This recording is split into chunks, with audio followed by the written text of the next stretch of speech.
नमस्कार, जनवार्तामध्ये आपल्या सगळ्यांचं स्वागत। देशातील पहिल्याच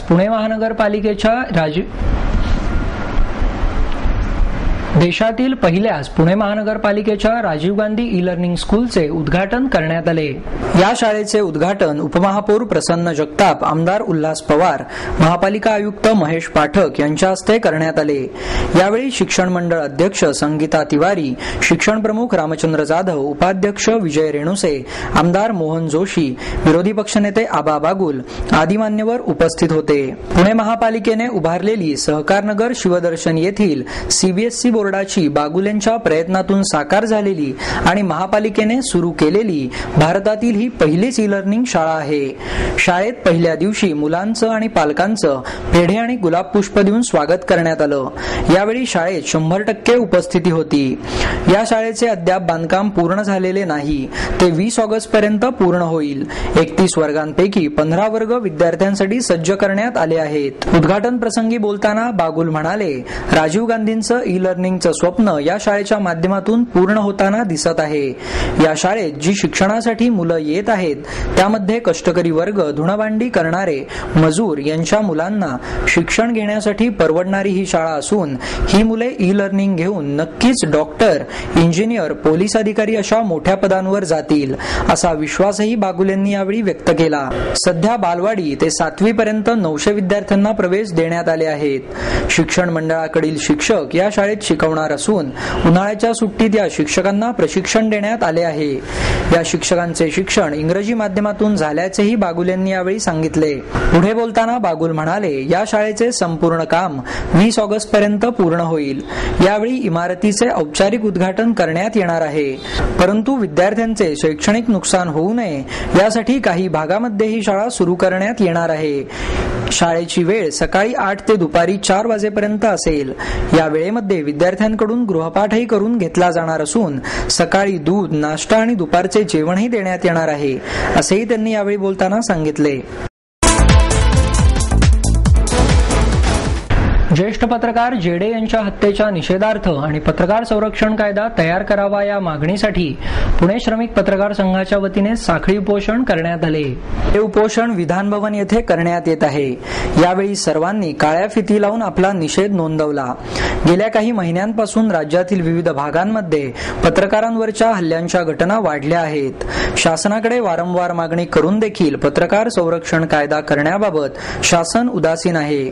4 दिवसांपूर्वी मुंबईतील ज्येष्ठ पत्रकार जेडे यांची गोळ्या घालून निर्घृण हत्या करण्यात आली। त्यांच्या मारेकऱ्यांना अद्याप अटक करण्यात आलेली नाही।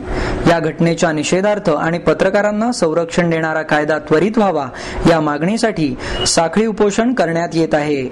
पत्रकारांवर दिवसाढवळ्या हल्ले करून खून होत असताना राज्याचे गृहमंत्री आर पाटील हे मारेकऱ्यांना त्वरित अटक करून सीआयडी मार्फत तपास करू अशी फक्त आश्वासनच देत आहेत, याचा देखील निषेध करण्यात येत आहे। पावसामुळे बुधवारपेठ येथील 100 वर्षे जुना असलेला वाघुलकर वाडा कोसळला। बुधवारपेठेतील सुमारे 125 वर्षे जुना दुमजली वाघुलकर वाडा रविवारी सायंकाळी 7:30 वाजता कोसळला। या दुर्घटनेत अंगावर ढिगारा पडल्याने एकाचा मृत्यू झाला। 2 जण जखमी झाले असून त्यांच्यावर ससून रुग्णालयात उपचार सुरू आहेत। प्रसिद्ध वाघुलकर रेवडीवाले यांचा हा प्राचीन वाडा सध्या रिकामा आहे। खालच्या बाजूला वाघुलकर यांच्या दुकानासह शेजारी रद्दी आणि भंगाराचा व्यवसाय करणाऱ्यांचे दुकान आहे। नेहमीप्रमाणे ही दुकाने सुरू असताना या वाड्याचा पुढचा भाग अचानक रस्त्यावर कोसळला। यावेळी रेवडीवाल्यांच्या दुकानात आलेल्या विश्वनाथ विठोबा कुर्रे यांच्या डोक्यावर दगडमातीचा मोठा ढिगारा पडला, त्यामुळे ते जखमी झाले। उपचारासाठी ससून रुग्णालयात दाखल केल्यानंतर रात्री 10 वाजता त्यांचा मृत्यू झाला, तर आणखी 2 जणांवर उपचार सुरू आहेत। श्रीनाथ टॉकीजच्या समोरील गल्लीत वाघुलकर रेवडीवाला यांचा 100 वर्षांपूर्वीचा दुमजली वाडा आहे। हा वाडा पडण्याच्या अवस्थेत असल्याने या वाड्याचे मालक दुसऱ्या ठिकाणी राहायला गेले होते, तर दुसऱ्या मजल्यावर 35 कुटुंबीय राहायला होते। मात्र या वाड्याची अवस्था खूपच बिकट झाल्याने ते सर्वजण 6 वर्षांपूर्वी अन्यत्र राहायला गेले असल्याने हा वाडा रिकामाच आहे। या घटनेची माहिती मिळताच स्थानिक नगरसेवक विजय मारटकर, शिवसेनेचे माजी विभाग प्रमुख गजानन पंडित, राहुल आलमखाने, माजी नगरसेवक दत्ता सागरे, शिवाजी मेलकरी, रमण ऑइल डेपोचे अनुप अगरवाल आणि अजय शिकारखाने यांनी घटनास्थळी धाव घेत अग्निशामक दलाच्या जवानांना मदत केली। या घटनेची माहिती माहिती मिळताच अग्निशामक दलाचे जवान तातडीने घटनास्थळी दाखल झाले. मुख्य अग्निशामक अधिकारी प्रशांत रणपिसे, सहाय्यक विभागीय अधिकारी दत्तात्रय नागलकर, शिवाजी मेमाणे यांच्यासह 30 ते 35 जवानांनी जखमींना मदत करत या वाड्याचा कोसळत असलेला अन्य भाग बाजूला केला. पोलीस उपायुक्त ज्ञानेश्वर फडतरे, सहाय्यक आयुक्त रणजित धुरे यांनी घटनास्थळी भेट दिली. सिंहगड स्प्रिंगडेल पालक संघटनेच्या वतीने आणि शिवसेना आमदार नीलम गोरे यांच्या नेतृत्वाखाली विश्वास गार्डन ते सिंहगड स्प्रिंगडेल पर्यंत मोर्चा काढण्यात आला. सिंहगड स्प्रिंगडेल पालक संघटनेच्या वतीने शाळेच्या मनमानी फी वाढी विरोधात शिवसेनेच्या जिल्हा संपर्क प्रमुख आमदार डॉक्टर नीलम गोरे यांच्या नेतृत्वाखाली विश्वास गार्डन ते स्प्रिंगडेल पर्यंत पालकांचा मोर्चा काढण्यात आला. सिंहगड स्प्रिंगडेल स्कूलने यंदाच्या शैक्षणिक वर्षापासून फी वाढ केली, मात्र या फी वाढीमागे कोणतेही कारण नव्हते. या विरोधात पालक संघटनेच्या वतीने हा मोर्चा काढण्यात आला. यावेळी शाळा व्यवस्थापनाला पालक संघटनेच्या वतीने निवेदनही देण्यात आले. व्यवस्थापनाने योग्य प्रतिसाद न दिल्याने हा मोर्चा काढण्यात आला. शाळांच्या फी वाढीचा मुद्दा इतका गाजत असताना सिंहगड स्प्रिंगडेल पालक संघटना गेले 6 महिने फी वाढ विरोधात लढत आहे. हा मोर्चा विश्वास गार्डन ते स्प्रिंगडेल पर्यंत काढण्यात आला. यावेळी आमदार डॉक्टर नीलम गोरे यांच्यासह शिवसेनेचे अनेक कार्यकर्ते उपस्थित होते. तसेच स्प्रिंगडेल पालक संघटनेचे सभासद आणि अनेक पालक मोठ्या संख्येने उपस्थित होते. तिप्पट चौपट अशा पद्धतीची फी वाढ गेल्या काही वर्षांमध्ये केलेली आहे आणि मुलांना ज्या सुविधा द्यायला पाहिजे त्या दिल्या जात नाहीयेत.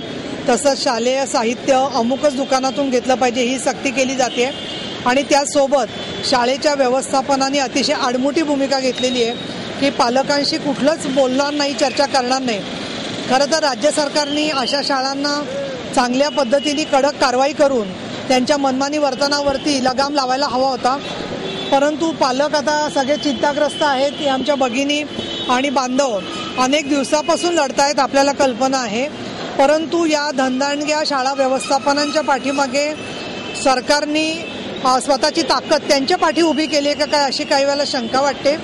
परंतु शालेय शिक्षण मंत्री राजेंद्र दर्डा आणि बाकी अन्य मंत्री महोदय, कॅबिनेट यांच्याकडे आमची हीच मागणी आहे की जास्तीची झालेली फी वाढ पूर्वीची रद्द करून या पालकांना दिलासा मिळाला पाहिजे. आणि यावेळेला जी त्यांनी बंधन आणलेलं आहे की पालकांनी अमुक एक एवढी फी वाढीची पैसे भरले नाहीत तर मुलांना येता येणार नाही, तर ती फी वाढ पण खूप जास्तीची फी वाढ आहे आणि म्हणून कुठेतरी एक मध्यम मार्ग व्यवस्थापनाने स्वीकारावा अशी आमची अपेक्षा आहे. हा स्प्रिंगडेल पालक संघाच्याच बरोबर ज्या मराठी अनुदानित शाळा आहेत, त्याचबरोबर जिल्हा परिषद आणि महानगरपालिकांच्या शाळा आहेत, अन्य इंग्लिश शाळा आहेत, या सर्व शाळांतल्या पालकांना एकत्र करून आम्ही विधिमंडळामध्ये या प्रश्नांचा पाठपुरावा करणार आहे.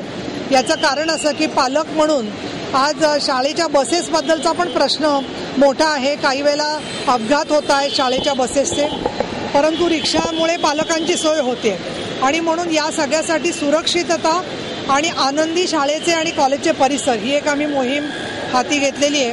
आणि मोर्चानी आता आम्ही सगळे स्प्रिंगडेलचे पालक, भारतीय विद्यार्थी सेना, युवा, शिवसेना हे सगळे आम्ही नागरिक आता स्प्रिंगडेलच्या व्यवस्थापनाकडे निघालेलो आहोत. ही 50% फीस वाढवलेली आहे. गेले 6 महिने आम्ही हा लढा लढतोय, पण त्या लढ्याला कुठल्याही प्रकारचा आम्हाला शाळेने विश्वासात घेतलेला नाहीये आणि अवास्तव फी पालकांना विश्वासात न घेता ही फी वाढ केलेली. त्यामुळं आम्ही सर्वजण आज 6 महिने लढता ताईंनी आम्हाला चांगल्या प्रकारचं सहकार्य करून आज या ठिकाणी आम्ही निवेदनाच्या स्वरूपात आज शाळेला निवेदन द्यायला चाललेलो आहोत.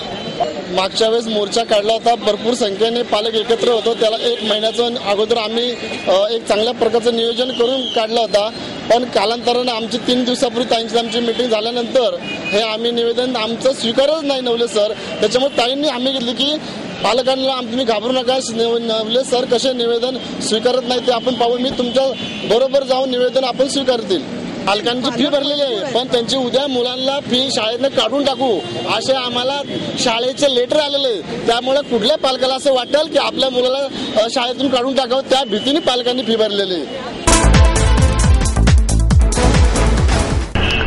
उन्नतीसाठी सामाजिक सुधारणा आवश्यक आहे असं प्रतिपादन भीमायनमच्या प्रकाशन प्रसंगी छत्रपती शाहू महाराज यांनी केले. जगाच्या शिखरावर आपल्या समाजाला पोहोचायचे असल्यास अंतर्गत सामाजिक व्यवस्थेत सुधारणा होणे आवश्यक आहे. बाबासाहेबांनी पाहिलेली स्वप्ने अजून पुरी झालेली नाहीत. त्यांचा मानवतावादी विचार समाजाच्या स्तरापर्यंत पोहोचण्याची आता गरज आहे, असे मत छत्रपती शाहू महाराज यांनी व्यक्त केले. दलित पॅन्थर ऑफ इंडियाच्या वतीने प्राचार्य प्र. शा. जोशी लिखित डॉक्टर बाबासाहेब आंबेडकर यांच्या जीवनावरील भीमायनम या महाकाव्याचे संस्कृत आणि मराठी अनुवादासह प्रकाशन करण्यात आले. जोशींची काही वर्षापासून दृष्टी गेलेली असतानाही त्यांनी या काव्याचे लेखन केले. ज्येष्ठ साहित्यिक डॉक्टर नागनाथ कोतापल्ले, जोशी यांच्या पत्नी अरुणा जोशी, पॅन्थरचे संस्थापक बापूसाहेब भोसले आदी मान्यवर यावेळी उपस्थित होते. तसेच सिम्बॉयसिसचे संस्थापक अध्यक्ष डॉक्टर शांब मुजुमदार हेही या प्रसंगी अध्यक्षस्थानी होते. परिवर्तनाचे विचार सगळीकडे पसरवण्याचा प्रयत्न बाबासाहेबांनी केला. घटनात्मक अधिकार निर्माण केला. निश्चितच लोकशाहीत काही उणीवा आहेत, पण त्यात सुधारणेला वाव आहे. बदलासाठी आवश्यक असणाऱ्या कायद्यातील सुधारणा करणे शक्य आहे. बाबासाहेबांचे समतावादी विचार रुजवणे आज काळाची गरज आहे, असेही शाहू महाराज यांनी यावेळी सांगितले. दुर्दैवाने बाबासाहेबांची केवळ दलितांचे पुढारी अशी प्रतिमा निर्माण करण्यात आली आहे. त्यांनी विविध विषयांना हात घातले होते. पाणी नियोजन, स्त्री उद्धार, ओबीसींसाठीचे कार्य, मात्र आज त्यांच्या प्रतिमेला बंदिस्त करण्यात आले आहे, असे यावेळी बोलताना कोतापल्ले यांनी सांगितले. राज्याचे नवीन औद्योगिक धोरण तयार होत असताना परकीय गुंतवणुकीबरोबरच स्थानिक उद्योगांना प्रोत्साहन देणार आहे, अशी माहिती उद्योगमंत्री नारायण राणे यांनी दिली. राज्य शासनाच्या नवीन औद्योगिक धोरणाबाबत पुणे विभागातील औद्योगिक संघटना, उद्योजक आणि शासकीय अधिकारी यांचे म्हणणे जाणून घेण्याचा प्रयत्न नारायण राणे यांनी सेनापती बापट रोडवरील मराठा चेंबर ऑफ कॉमर्स येथे केला. यावेळी उद्योग राज्यमंत्री सचिन अहिर, उद्योग खात्याचे सहसंचालक एम व्ही भगत, अधीक्षकीय अधिकारी व्ही एल राजाळे, एमआयडीसीचे मुख्य अभियंता एस बी पाटील उपस्थित होते. नारायण राणे पुढे म्हणाले, राज्यात सर्वत्र उद्योगधंदे विकसित व्हावेत यासाठी जेथे पोषक वातावरण आहे तेथे उद्योग नेण्यात येणार आहेत. राज्यात एका बाजूला उद्योगांना कुशल कामगारांची गरज आहे, तर दुसऱ्या बाजूला बेरोजगारांची संख्या वाढत आहे. त्या दृष्टीने उद्योगांच्या मागणीनुसार ज्या क्षेत्रात नोकऱ्या तेथे शासन आणि उद्योगांच्या सहकार्यातून प्रशिक्षण संस्था सुरू केल्या जातील. मुंबई, बेलापूर, पुणे पाठोपाठ औरंगाबाद येथे उद्योगांचा विकास होत असून आता औरंगाबाद ऑटो हब म्हणून पुढे येत आहे. त्याचवेळी पुण्यात अनेक उद्योगांची वेटिंग लिस्ट आहे. मुंबई, दिल्ली या औद्योगिक कॉरिडॉरमध्ये जवळपास 20 ते 22,000 हेक्टर जमीन संपादित केली जाणार आहे. त्यासाठी धुळे, नंदुरबार, नाशिक येथे जागा निश्चित करण्याचे काम सुरू आहे, असेही त्यांनी सांगितले.